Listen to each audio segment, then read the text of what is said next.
eu te pergunto para a gente começar essa conversa, por que Israel quebrou o cessar-fogo e voltou a bombardear Gaza, e se o acordo pode ser rompido, que é a maior preocupação nesse momento, né?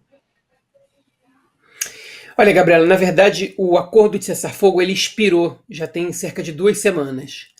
E a guerra, ao contrário do que alguns previam, ela não se renovou após esse período no qual a primeira fase do cessar-fogo foi encerrada.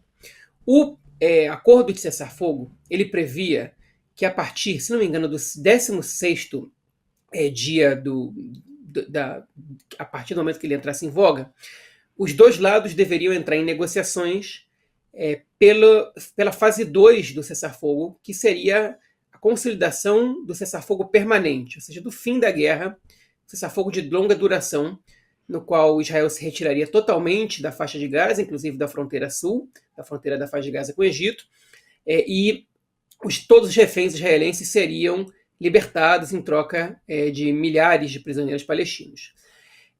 O que se viu foi que essas negociações não aconteceram de fato, o cessar-fogo expirou e durante cerca de 2 semanas a gente quase não teve nenhum acontecimento de violência na faixa de Gaza.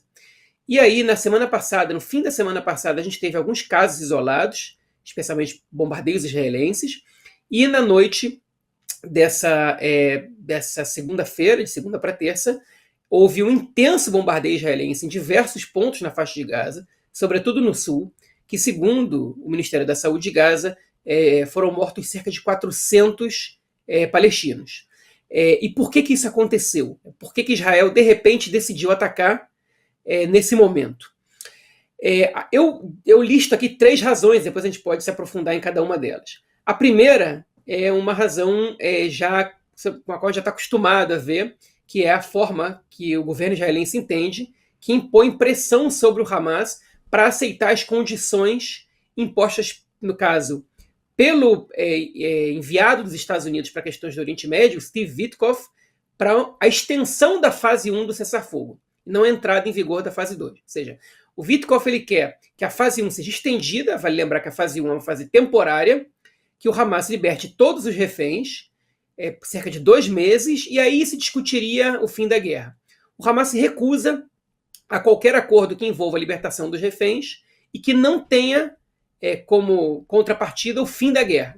Então Israel entende que esses ataques militares, esses bombardeios, impõem alguma pressão sobre o Hamas. A segunda razão é uma razão absolutamente política.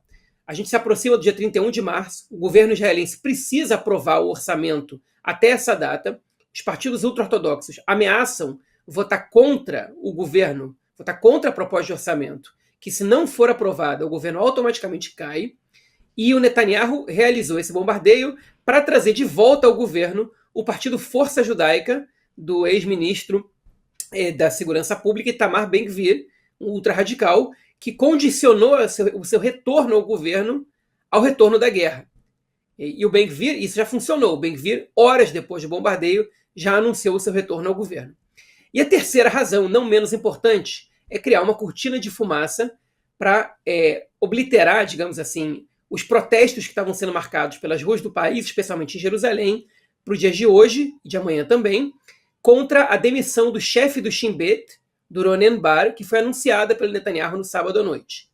Então, realizando esse ataque, se cria um fato novo, que a mídia comentará, que vai envolver o país de uma maneira geral, a população geral, esvazia um pouco os protestos e tira essa questão da agenda nacional, espera a poeira baixar, o que interessa bastante ao Netanyahu. Que ainda de quebra ganhou a sua liberação do depoimento nos casos de quais ele é acusado de corrupção nos tribunais. Hoje ele foi liberado de depor por conta da situação de segurança do país.